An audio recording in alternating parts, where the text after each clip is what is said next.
In a world ruled by power, the silver wolf, King Adrian, was the apex predator. His strength was legend, his kingdom vast, his bloodline the purest in centuries. When he announced the great choosing, a quest to find his mate and queen, 12,000 she-wolves from across the continent descended upon the capital. Duchesses dripping in jewels, warrior women scarred from battle, sorceresses with hypnotic eyes. Every single one vied for his attention.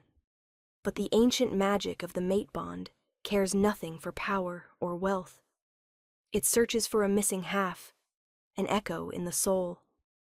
And it found its echo not in the grand ballroom, but in the shadows of the castle kitchens, in the heart of a silent Omega girl that not a single person had ever truly seen. The citadel of Astoria, heart of the Crimson Veil Kingdom, was drowning in chaos. The air, usually crisp with mountain pine and ancient stone, now choked with competing perfumes. From polished marble floors to the highest towers, the castle teemed with she-wolves of every conceivable rank. They were the hopefuls, the ambitious, the desperate, all drawn by royal decree. Deep within the castle's bowels, far from shimmering silks and practiced smiles, the world was different. Here in the cavernous kitchens, the air was humid with roasting meat, baking bread, and sharp scullery soap. A world of clanging pots, shouted orders, scalding steam. And in the midst of this cacophony moved Cassie. To the kitchen staff, Cassie was little more than a ghost. 21 years old, with hair the color of autumn wheat, and eyes a startling pale blue like winter ice. She was an Omega, the lowest rank, an orphan with no family name. But her most defining feature was her silence. Cassie never spoke, not a word. She moved with unnatural quietness, her hands, though chapped from work, deft and gentle as she scrubbed pots or kneaded dough. The others had long since stopped trying to talk to her. They simply gave orders with sharp gestures, or spoke about her as if she wasn't there. "More firewood, girl," barked Helena, the head cook, a stout woman whose temper matched her oven's. Cassie nodded, gray eyes downcast, and slipped into the courtyard. Her only friend was Sophie, another young Omega, perpetually flustered and anxious. Sophie caught up to her by the woodpile, hands wringing her apron. "Cassie, did you hear? Lady Victoria arrived this morning. They say her carriage was gilded gold, pulled by 8 white stallions. The king's beta greeted her personally." Cassie paused, a log in her arms, offering Sophie a small questioning look. "She's the daughter of Duke Harrington?" Sophie whispered. "Everyone says she's the one.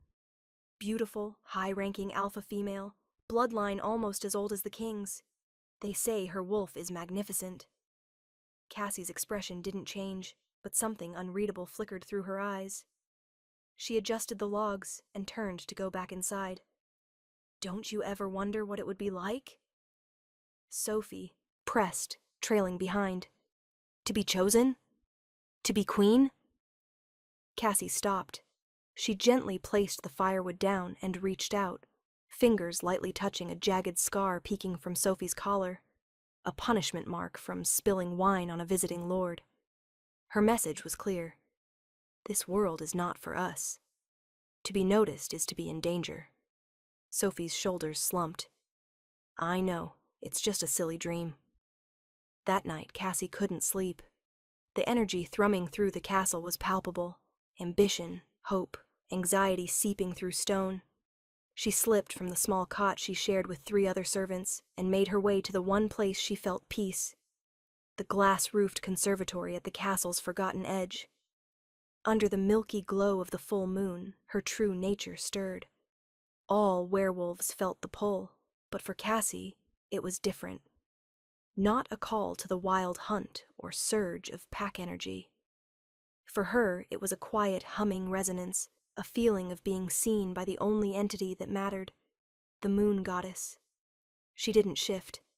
Omegas were often weaker, their wolves smaller, but that wasn't why she held back. Her wolf was a secret, a part of her she kept locked away even more fiercely than her voice. A secret wrapped in trauma that had stolen her words years ago. She closed her eyes, breathing in moon-petal flowers and damp earth. Strange peace settled over her. Here, away from noise and judgment, she was not just the silent Omega. She was Cassie, and for a few precious hours that was enough. She had no idea that hundreds of feet above in the highest tower, a king was feeling anything but peace. King Adrian Steele stood on his balcony, cold night air doing little to cool the restless fire in his blood. He was striking, a king in his prime at 30.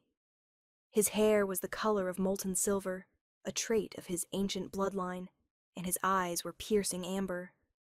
But the true testament to his lineage was his wolf form, a massive creature of pure silver fur, a beast of myth not seen in 5 centuries. This legendary status was both blessing and curse. It commanded respect, even fear. It gave him strength beyond any other alpha. But it also isolated him. His senses were so acute that the constant barrage of noise, sense, and emotions from thousands of guests felt like a physical assault. His beta and lifelong friend Marcus stepped onto the balcony. Marcus was Adrian's opposite, dark-haired, steady, pragmatic. "You should be resting," Marcus said. "The final ceremony is tomorrow night." "Rest?" Adrian let out a humorless laugh. "How can I rest when my future is being paraded before me? 12,000 women, Marcus.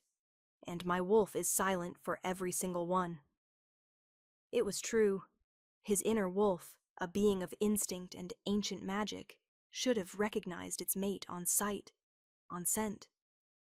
The bond was meant to be cataclysmic, soul-shattering. He'd met duchesses, warrior maids, princesses. He'd danced with them, spoken with them, and felt nothing. Not a spark. Not a whisper. "Lady Victoria seems confident," Marcus noted carefully. Adrian's jaw tightened. "Lord Harrington is ambitious, and his daughter looks at the crown, Marcus. Not at me. Her scent is sharp, calculating. My wolf finds it repulsive." Marcus sighed. "The council grows restless. They say a king without a queen is an imbalance. The rogue attacks on the eastern farmlands are escalating. And a silent Omega from the kitchens is hardly a solution," Adrian muttered, more to himself. His gaze drifted down toward the sprawling castle grounds. For a fleeting moment, his hypersensitive eyes caught movement in the old conservatory. A lone figure bathed in moonlight. Too far to see clearly, but the stillness intrigued him. Then a scent.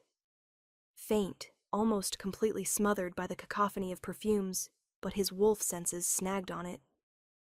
Unlike anything he'd ever smelled. Not perfume concocted by an alchemist. Natural. It smelled of wild things, hidden places, rain-soaked earth, blooming moon petals, and something else. Something clean and pure, like fresh snow. A scent of profound peace and silent strength. His wolf, sullen and dormant for weeks, stirred. A low, curious growl rumbled in his chest. Mine.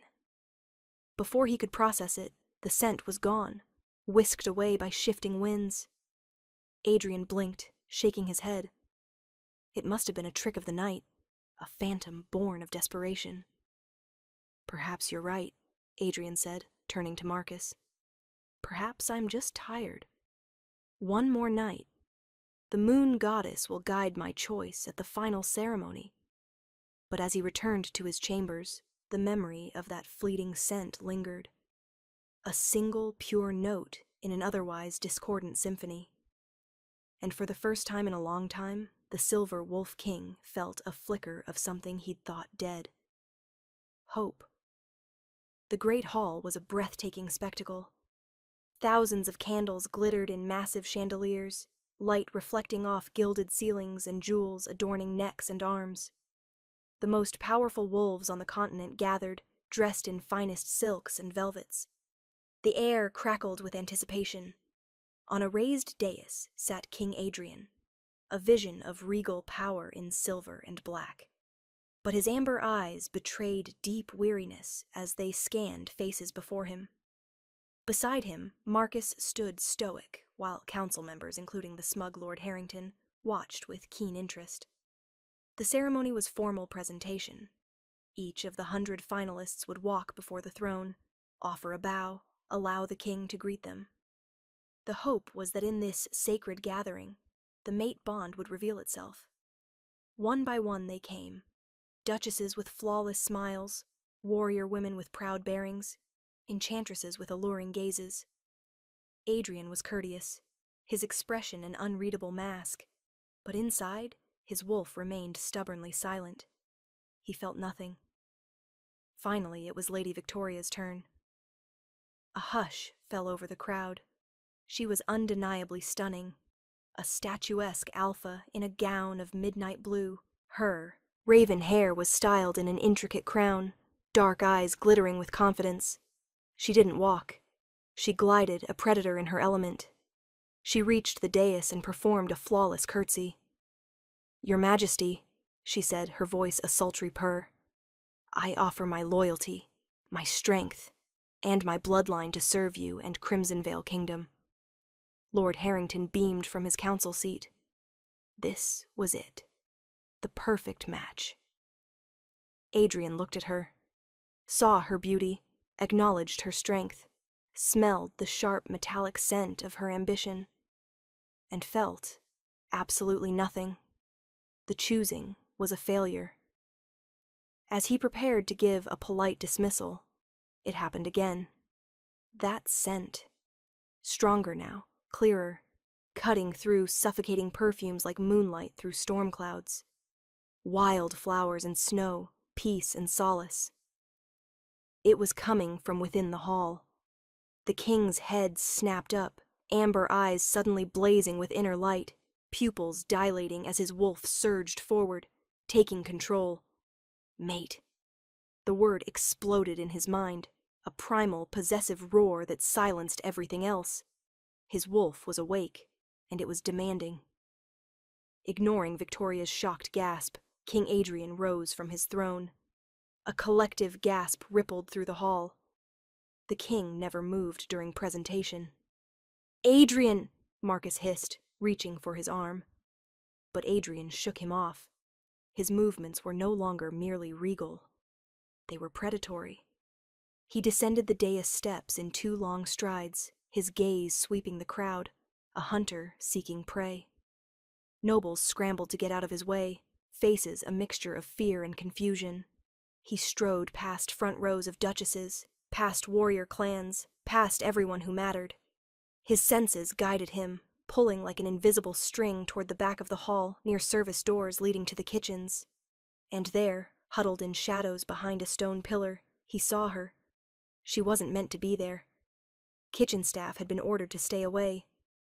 But Sophie had dragged Cassie out for just a peek at the spectacle. They were hiding, terrified of being caught. Sophie trembled, but Cassie was frozen, wide, pale blue eyes locked on the approaching king. She wore a simple, threadbare brown servant's dress. Her wheat-colored hair was tied back in a simple braid, a smudge of flour dusting her cheek. She was surrounded by the most beautiful and powerful women in the world, and yet, to the silver wolf, she outshone them all. Her scent was a beacon, a song his soul had been waiting to hear its entire life. He came to a stop directly in front of her.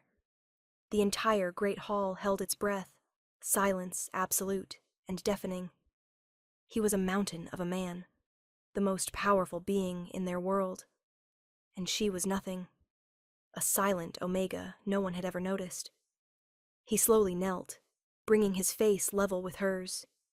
He ignored Sophie's panicked whimpers, ignored the furious glare of Victoria and the murderous look on Lord Harrington's face. He saw only her. He inhaled deeply, and her pure, calming scent filled him, soothing the restless beast within, making his human heart pound. His voice, when he finally spoke, was a low, possessive rumble heard by everyone in the silent hall. "You." He reached out, large calloused hand gently touching her cheek, thumb wiping away the flour smudge. Her skin was soft. A jolt of pure energy, The spark of the bond shot up his arm. Cassie flinched but didn't pull away. Her pale blue eyes, wide with shock and fear, held his. King Adrian Steele, the silver wolf of the north, looked at the silent Omega from his kitchens and declared with all the power and finality of a king, "Mine." The word hung in the air, echoing long after it was spoken. Mine, a claim, a verdict, a declaration of war against every expectation. For a moment, only stunned silence. Then the dam of decorum broke. A wave of incredulous whispers swept through the crowd, escalating into outraged murmurs. A servant, an Omega. Has the king lost his mind? Victoria's beautiful face contorted into pure fury. Her manicured nails dug into her palms, drawing blood. To be passed over was one thing. To be passed over for a nameless, mute kitchen servant was unbearable humiliation. Her father, Lord Harrington, was on his feet, face purple with rage. This is an outrage, a mockery of the sacred choosing. Adrian didn't even glance at him. His entire world had narrowed to the terrified girl before him. Cassie was trembling, pale blue eyes darting around at thousands of hostile faces. She looked like a cornered animal facing a pack of wolves. He rose to his full height, arm moving instinctively to shield her from venomous glares. His voice, stripped of earlier softness, cracked through the hall like a whip. "Silence!" The sheer force of his alpha command slammed into the assembly. The murmuring ceased instantly. Every wolf, from lowest baron to Lord Harrington himself, was forced into submission, many physically bowing their heads. His amber eyes scanned the crowd, cold and deadly. "The moon goddess has guided my choice. My wolf has recognized its mate. There is no debate. This is my queen." He turned back to Cassie, expression softening fractionally. He extended his hand. "Come." Cassie stared at his outstretched hand as if it were a serpent. This couldn't be happening. She wanted nothing more than to flee, disappear back into shadows, where she was safe. But the king's gaze held her fast, and a strange, terrifying pull emanated from him. The mate bond, a fledgling thing, was already wrapping tendrils around her heart. With a hand that shook uncontrollably, she placed it in his. His fingers closed around hers, warm and strong. The contact sent another jolt through her, a dizzying mix of fear and bewildering sense of belonging. He gently pulled her to her feet and led her toward the dais. The entire court parted before them like a receding tide. As they passed Victoria, the spurned alpha hissed, voice low and dripping with poison. "You will regret this, little mouse. I will tear you apart." Cassie flinched, but Adrian's grip tightened reassuringly. Once on the dais, Adrian placed Cassie beside the throne, a silent declaration of her new station. He then turned to face his stunned council and furious court. "The choosing is concluded," he announced, voice leaving no room for argument. "Preparations for the bonding ceremony will begin at once. Let it be known that any sign of disrespect shown to my mate," his eyes locked onto Lord Harrington, then Victoria, "will be considered treason against the crown, and I will punish it as such." The court was dismissed into a storm of chaos and disbelief. Marcus quickly organized the royal guard to escort a shell-shocked Cassie from the hall, shielding her from daggers thrown by 1,000 pairs of eyes. Later that night, Adrian found her in opulent guest chambers hastily prepared for her. She was huddled on a window seat, looking small and lost amidst silks and velvets. She'd been bathed and dressed in a simple but elegant nightgown, but still looked like a woodland creature trapped in a golden cage. He approached slowly, not wanting to frighten her. "Are you all right?" Cassie didn't look at him. She just hugged her knees tighter, gaze fixed on the moon outside. Her silence was a wall between them, thicker than any castle stone. Adrian sat in a chair across from her, frustration washing over him. He was a king. He commanded armies, negotiated with dragons, bent lords to his will. But he had no idea how to breach the silence of this one small girl. "I know this is a shock," he began, searching for words. "My wolf, it recognized you. It's a bond our kind has revered for millennia. I don't fully understand it myself, but I know it's real. I can feel you like a part of my own soul that's been missing." She remained silent, posture rigid. He sighed, running a hand through his silver hair. "I need you to talk to me. Tell me your name." He realized with a jolt that he'd claimed her before the world and didn't even know her name. A servant had told him earlier, but he wanted to hear it from her. He wanted to hear the voice that belonged to the soul his wolf craved. But she gave him nothing, only silence. Deep, profound, heartbreaking silence. The silent Omega who had captured the king's soul was now his greatest mystery. And as whispers of rebellion began to snake through his court, he knew she could also become his greatest weakness. The days that followed were trial by fire for Cassie. She was moved from her tiny servant's cot to the queen's chambers, a sprawling suite with a 4-poster bed, private balcony, and wardrobes filled with gowns she was too terrified to touch. Servants who once ordered her about now bowed, their eyes filled with fear and resentment. Her life became a waking nightmare of lessons. Etiquette from a stern noblewoman named Lady Beatrice. History from a wizened scholar. Courtly dance. Through it all, Cassie remained silent, a diligent but disconnected student. Her silence was interpreted by the court as stupidity, proof of her unworthiness. The whispers followed her everywhere. The mute queen. The king's folly. The Omega witch who ensnared him. Victoria was her most public tormentor. She would corner Cassie in hallways, words like poisoned darts. "Still playing the frightened mouse? Do you really think he'll keep you? He needs a strong queen, one who can bear him alpha heirs, not a broken mute Omega. He'll tire of his new toy soon enough." During one lavish dinner, Victoria intentionally tripped a servant, sending hot soup cascading toward Cassie. But Cassie, with quiet grace and speed honed by years of avoiding kitchen chaos, moved with liquid swiftness. She didn't just dodge.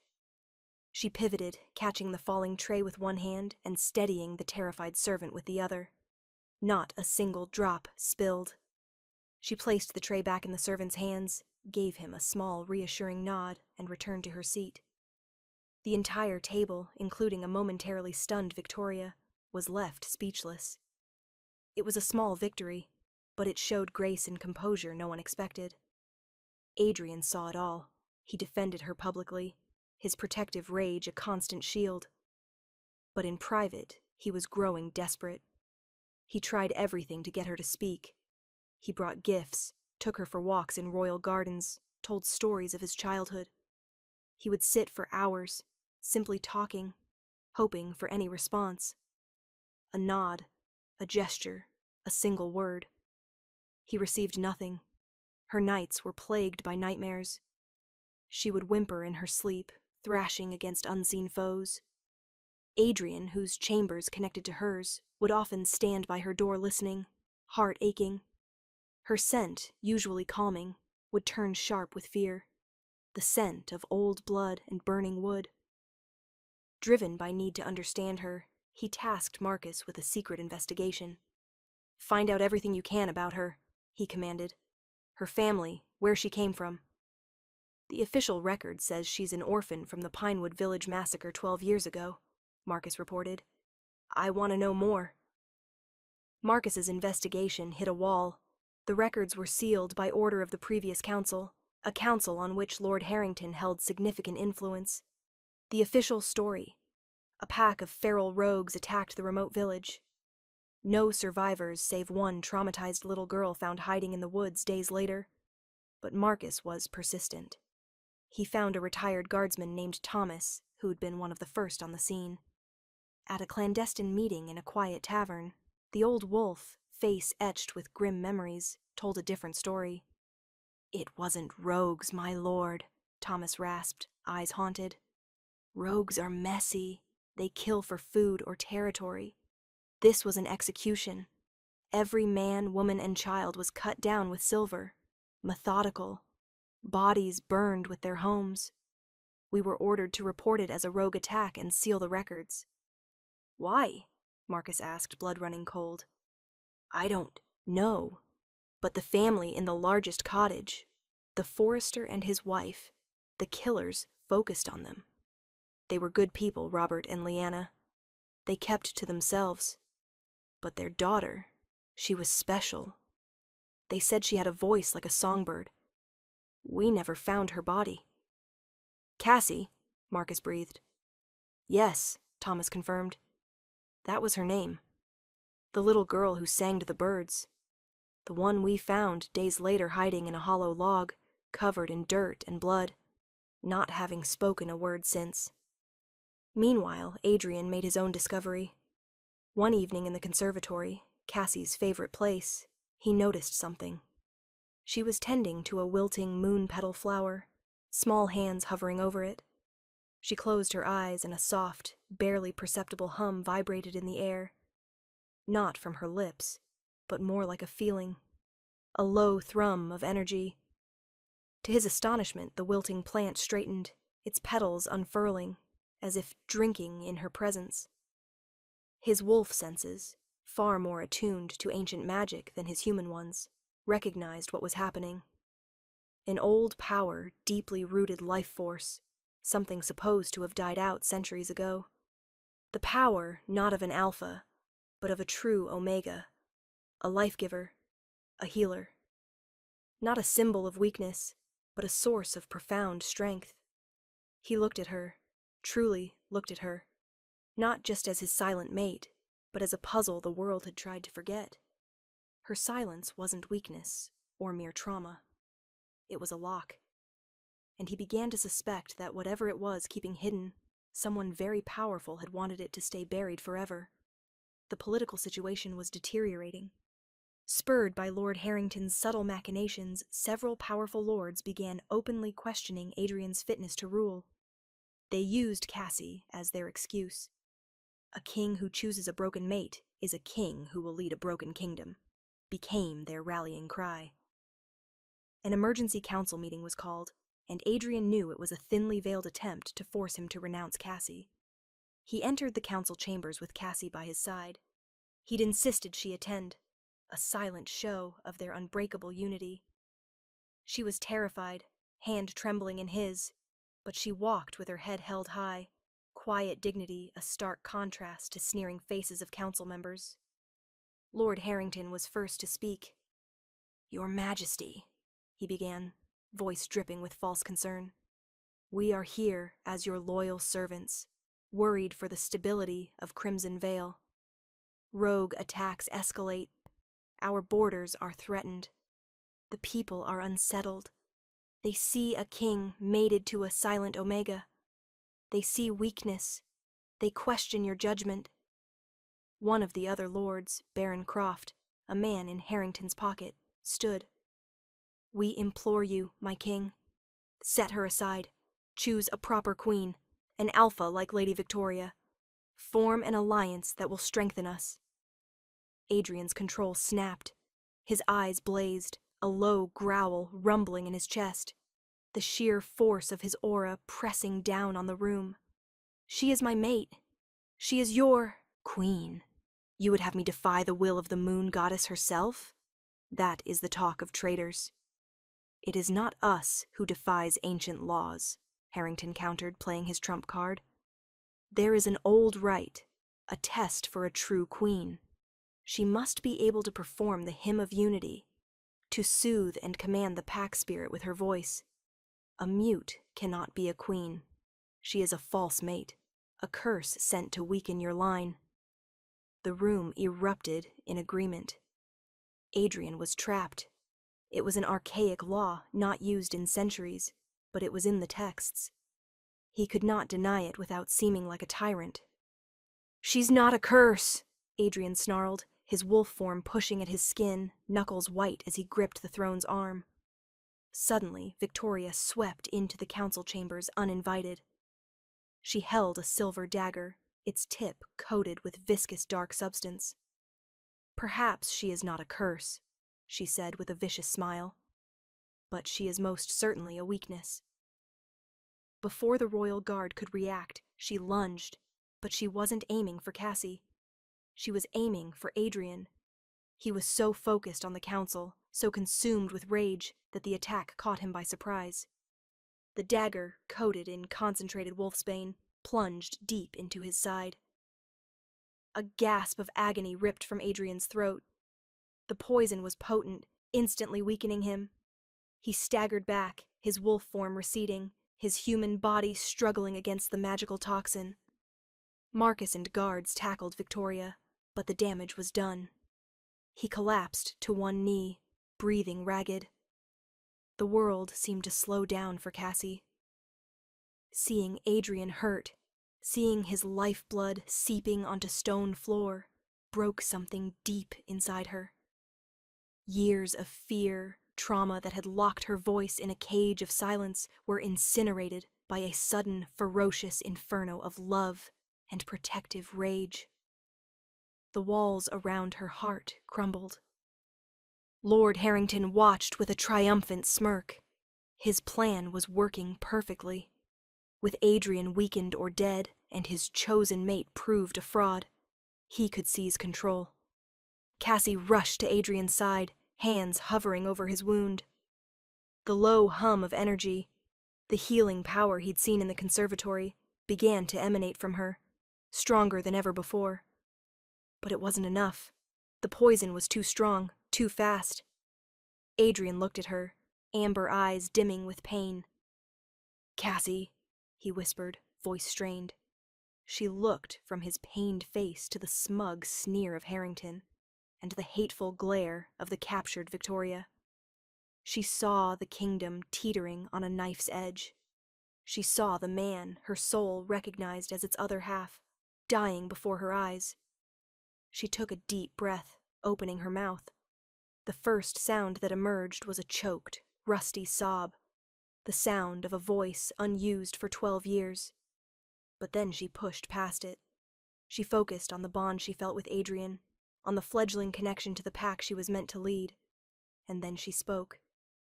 "Stop." The word was not shouted, but it struck the room with the force of a thunderclap.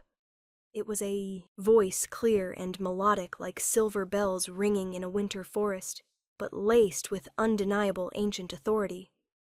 The inherent power of a true Omega Queen. It wasn't the commanding bark of an alpha. It was a deeper power, one that resonated with the very soul of every wolf present. Every person in the room froze. Lord Harrington's smirk vanished, replaced by utter shock. The guards holding Victoria slackened their grip. Marcus stared, jaw agape. Cassie kept her hands over Adrian's wound and looked at the council.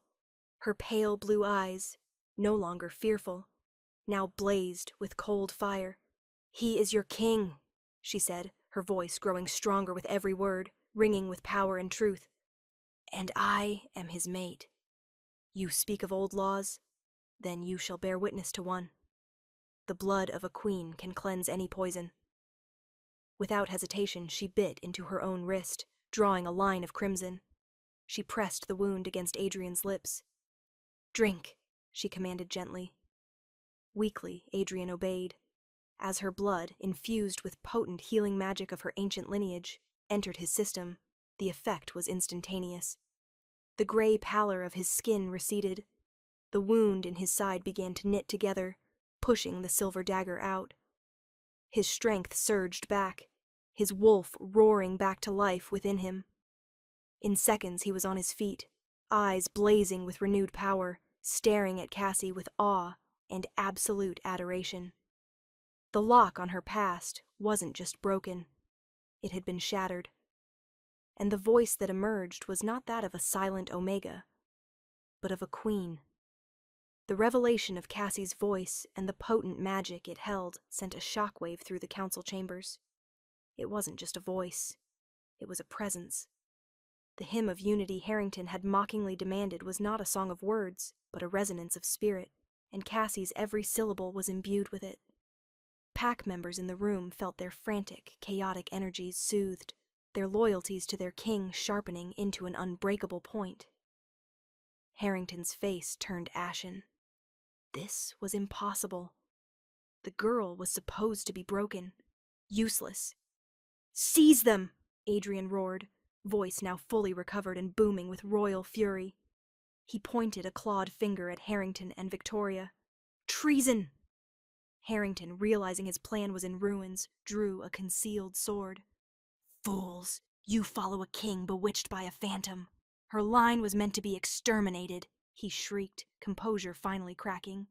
In that moment, the final pieces of Cassie's fractured memories clicked into place. His voice. It was the same voice from her nightmares. The man who had ordered her parents' death. "Pinewood," Cassie said, her voice clear and cold, cutting through chaos. "You were there. It wasn't rogues. It was you. You killed them." Harrington froze, eyes widening. "You remember?" "I remember everything," she replied, voice filled with a decade of silenced grief and newfound strength. "My parents, Robert and Lyanna, were not simple foresters. They were the last guardians of the Silver Line, descendants of the first queen. They were hiding me, hiding my bloodline. You didn't want a rogue attack. You wanted to erase a lineage that held power greater than any alphas. The power to unite, to heal. The true Omega power. You feared it." Adrian's gaze snapped to Harrington, face a mask of terrible understanding and rage. It all made sense. Harrington's ambition, his desire to destabilize the kingdom, his obsession with installing his alpha daughter as queen. He wanted to cement a rule of pure brute force. And Cassie's bloodline was the only thing that could truly challenge that. Harrington laughed, a high, unhinged sound. "That power dies with you!" He lunged, not at Adrian, but at Cassie. He never reached her. Adrian moved with the speed of silver lightning. The sound of snapping bone echoed as Adrian's hand clamped around Harrington's sword arm, breaking it cleanly. The man screamed, falling to the ground. The royal guard, no longer conflicted, swarmed him and Victoria, binding them in silver chains. The immediate threat was over, but the kingdom was still in turmoil. Adrian knew what he had to do. He stood beside Cassie on the grand balcony of the Citadel, overlooking the central plaza, where a massive, anxious crowd had gathered. "People of Crimson Vale." His voice, amplified by his wolf power, rolled over the crowd. He told them everything. Harrington's treason, the truth of the Pinewood massacre, and the sacred identity of his mate. Then he turned the stage over to Cassie. She stepped forward, no longer the frightened girl from the kitchens, but a queen in her own right. She did not shout. She simply spoke. She told them of her past, of her pain, and of her love for their king and their kingdom. Her voice, filled with the innate magic of her lineage, washed over the crowd. It didn't force submission like an alpha's command. It invited unity. It soothed their fears, quelled their anger, awoke a deep instinctual loyalty within their hearts. They didn't just hear her. They felt her. They felt her strength, her compassion, her rightness. When she finished, there was profound silence. And then the plaza erupted. Not the polite cheer for royalty, but a deafening, heartfelt roar of acceptance. They were cheering for their true queen. A week later, under the light of the full moon, the bonding ceremony took place. Not the political affair the choosing had been, but an intimate, sacred rite at the heart of an ancient stone circle deep in the royal forests. Cassie wore a simple gown of white, a circlet of moon petals in her wheat-colored hair. Adrian stood before her, silver hair glowing, amber eyes filled with a love so deep it was tangible. They spoke the ancient vows, and as Adrian leaned in to mark her, to place his claim on her neck and bond their souls for eternity, Cassie stopped him. "Wait," she whispered, a mischievous glint in her pale blue eyes. Before he could ask why, she rose on her toes. Her own, canines elongating slightly, a trait of her ancient line, and she marked him first. A gentle but permanent claim on the side of his neck. It was unheard of. An omega marking an alpha king. But it was not an act of dominance. It was an act of equality, a symbol that he was as much hers as she was his. Adrian stared at her, shocked, and then a slow, brilliant smile spread across his face. He pulled her close and completed the bond, his mark settling below hers. Their magic flared, a visible aura of silver and white light enveloping them, sealing their souls together. The Silver Wolf King had not just found his mate, he had found his equal. The silent Omega had not just found her voice, she had found her destiny. Together they were not just a king and queen, but a balance of power and compassion, of strength and healing, ready to lead their kingdom into a new dawn. The weeks following the bonding ceremony settled into unfamiliar peace. The frantic energy of the choosing and sharp terror of the coup were replaced by quiet, steady work of healing a fractured kingdom. For Cassie, the greatest change was not the silken sheets or differential bows, but the simple act of waking up next to Adrian. She would watch him in early morning light, the formidable Silver Wolf King, asleep, his silver hair fanned out on the pillow, features softened and peaceful. The bond between them was a living thing, a constant warm hum beneath her skin, a silent conversation of souls as natural as breathing. "You're staring," he rumbled one morning, eyes still closed. Cassie smiled, tracing the mark on his neck with her fingertip. "I'm admiring," she corrected, her voice still a soft marvel to them both. "I never thought I'd see the day when a king let his mate mark him first." Adrian's eyes opened, amber depths filled with warmth that was hers alone. He captured her hand, pressing a kiss to her palm. This king never knew how much he was missing. "Your mark is not a chain, Cassie. It is an anchor. It reminds me that my strength is matched by your wisdom." This new balance was soon put to its first test. The trial of Lord Harrington and his daughter Victoria. The great hall, once the scene of her humiliation and his claiming, was converted into a high court. Adrian sat upon the throne, but the chair beside him, once a mere consort seat, had been replaced by one of equal stature. Cassie sat beside him, not behind him, a clear and deliberate statement to the entire court. Harrington was dragged before them, defiant and snarling. He'd been stripped of titles and finery, but his arrogance remained. "You are fools," he spat, eyes wild. "The kingdom needs an alpha's fist, not an omega's lullaby. You will drive us to ruin, and I will laugh from the afterlife." Adrian's face was stone. He listened to the long list of crimes. Treason, conspiracy, attempted regicide, the massacre of Pinewood Village. When the litany was complete, he delivered his verdict, voice cold and final. "For your crimes against the crown and the people of Crimson Vale, you, formerly Lord Harrington, are sentenced to death. Your line is stripped of its name and lands. It ends with you." Next, a pale but still proud Victoria was brought forward. She glared at Cassie, hatred palpable. Marcus read her charges: complicity in the plot, direct assault on the king. "For her crimes," Adrian began, voice a low growl, "the penalty is also death." A murmur went through the court. It was just, but harsh. 2 great houses extinguished in one day. But before he could finalize the sentence, Cassie laid a hand on his arm. He paused, turning to her. She leaned in, whispering so only he could hear. The court watched, mesmerized, as their king listened intently to his queen, his hard expression slowly softening into consideration.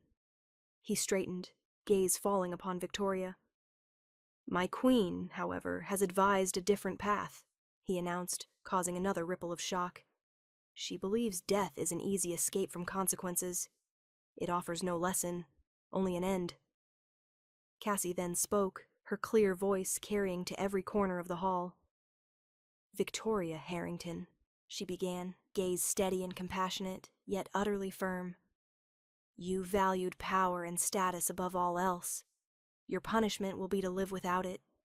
You will be stripped of your name and sent to the Frostguard garrison on the northern border, the harshest outpost in the kingdom. You will serve them.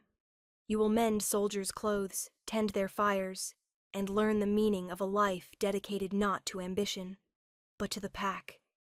You will learn the strength of the community you sought to shatter. It was a brilliant sentence. A fate worse than death for a woman like Victoria, to live as a commoner, a nobody, forced to serve for the rest of her days.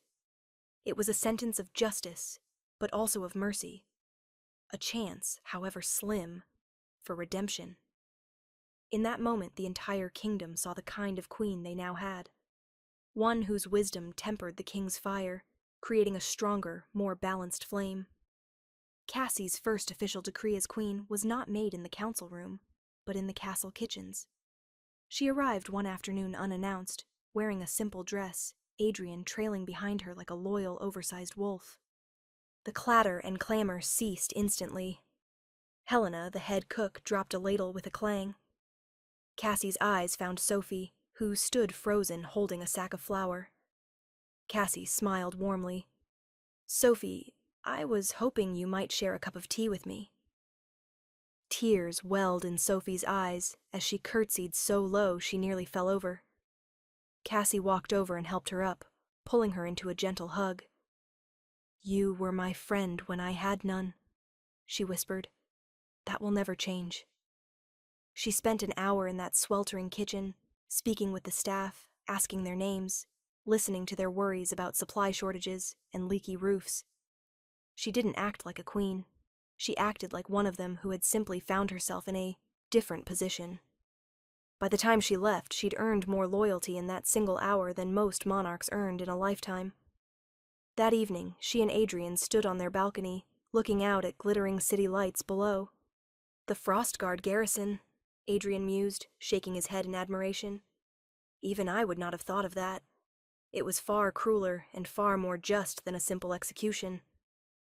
"It's because you are the kingdom's sword, Adrian," Cassie said softly, leaning her head against his shoulder. "But I must be its shield. We need both." He wrapped his arms around her, pulling her close. "And what of the rogues on the eastern farms? My sword has been itching to meet them." "Then my shield will go with you," she replied. "Perhaps they are not just feral beasts. Perhaps they are wolves who have lost their packs, their purpose. Perhaps they need a queen's voice to remind them where they belong. Not just an alpha's snarl to put them down." Adrian looked down at her, at the quiet Omega who had overturned his world, silenced his court, and captured his soul. She was right. For centuries, the Wolf Kings had ruled with dominance alone. But now the sun had found its moon.